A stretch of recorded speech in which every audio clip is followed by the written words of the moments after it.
Let set A be 1, 2, 3, set of 3, 4, 5. Which of the following statements are incorrect and why? ಹುಡುಗ್ರ ಈ ಪ್ರಶ್ನೆ ಒಂದು star ಹಾಕೊಂಬಿಡ್ರ ಆಯಿತಾ. ಈ ಪ್ರಶ್ನೆ ಅರ್ಥ ಆಯಿತು ಅಂತ ಹೇಳಿದ್ರೆ ನಿಮ್ಗೆ ಇದುವರೆಗೂ ಏನೇನು ಕಾನ್ಸೆಪ್ಟು ಡಿಸ್ಕಸ್ ಮಾಡಿದೆವೋ ಅದೆಲ್ಲ ಅರ್ಥ ಆಯಿತು ಅಂತ ಹೇಳಿ ಲೆಕ್ಕ ಆಯಿತಾ. ಹಾಂ, ಸೊ ಇದನ್ನು ನಾನು ಇನ್ನೊಂದು ರೀತಿಯಲ್ಲಿ ಅಪ್ರೋಚ್ ಮಾಡ್ತೀನಿ. ಎಮ್ ಅಂತ ಬರ್ಕೊತೀನಿ. M is a set which is made up of 3 and 4.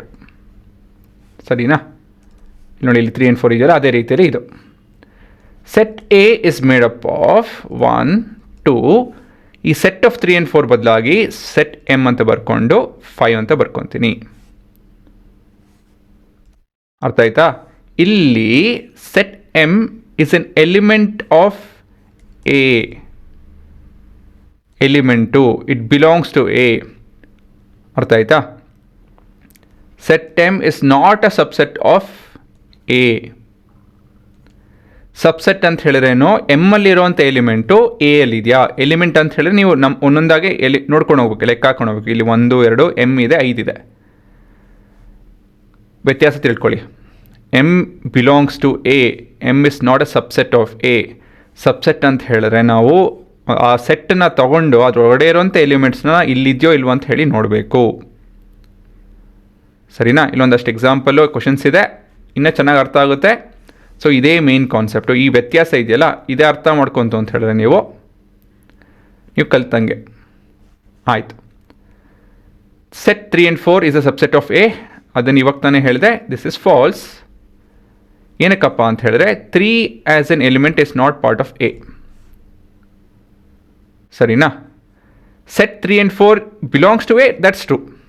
The entire set it does belong to A. So this is true.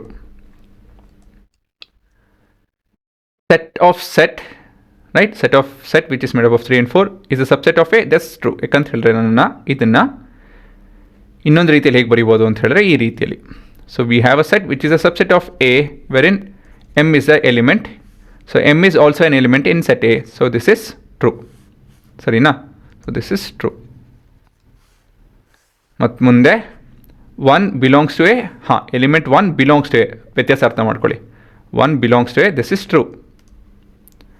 1 is a subset of A. This is false. 1 is an element, not a set. ವ್ಯತ್ಯಾಸ ಗೊತ್ತಾಯ್ತಾ? 1 is an element,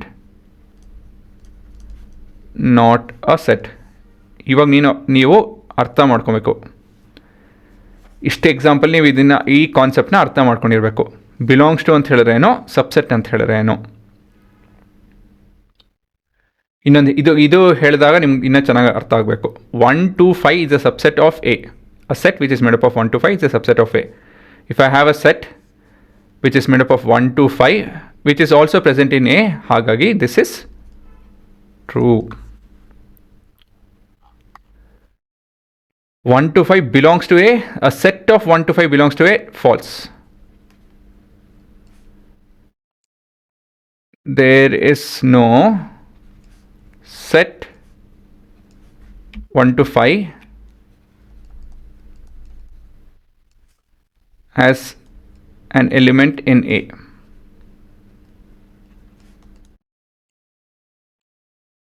ಇದು element ಆಗಿತ್ತು ಅಂತ ಹೇಳಿದ್ರೆ ಇದು element ಲೆಕ್ಕ ಹಾಕೊಬೇಕು ನಾವು. As an element in A. 1, 2, 3 is a subset of A. ಹಾಂ, ಇಲ್ಲಿ ನೋಡೋಣ. ಇಲ್ಲಿ 1, 2 ಇದೆ, 3 ಇಲ್ಲ as an element. So it can't be a subset. So this is falls. Reason being 3 does not belong to A. Null set belongs to A. This is false.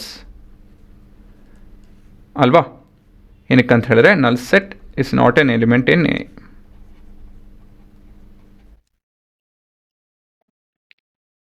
ಸರಿ ತಾನೆ? null set is a subset of A. This is true. 9ನೇ ಪ್ರಶ್ನೆ 11ನೇ ಪ್ರಶ್ನೆ ಎರಡು related. We have a set which has a null set. It's something like this. ಹೇಗೆ ಅಂತ ಹೇಳಿದ್ರೆ, like set B is made up of another set which is internally an empty set. So we don't have an element which is a null set. ಅಲ್ವಾ? A ಅಲ್ಲಿ this is falls.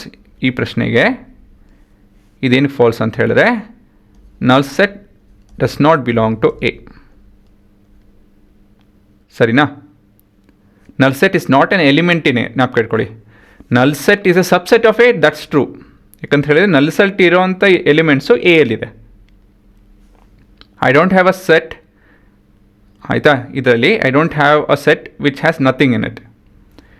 ಇದು true ಯಾವಾಗ ಆಗೋದು ಅಂತ ಹೇಳಿದ್ರೆ, right, when will this be true ಅಂತ ಹೇಳಿ ಹೇಳ್ತೀನಿ. When will this be true ಯಾವಾಗ ಅಂತ ಹೇಳಿದ್ರೆ, ಎ ಅಲ್ಲಿ ಇವಾಗ 1 2 m ಮತ್ತು 5 ಇದ್ದು ಇದ್ರ ಜೊತೆಗೆ ಮತ್ತೊಂದು ಸೆಟ್ ಇರುತ್ತೆ ಅಂತ ತಿಳ್ಕೊಳ್ಳಿ, ಈ ಥರ, ವಿಚ್ ಇಸ್ ಎ ನಲ್ ಸೆಟ್ ಇಟ್ ಸೆಲ್ಫ್. ಈ ಥರ ಇದ್ದಾಗ ಇದು ಟ್ರೂ ಆಗೋದು. ಸರಿನಾ?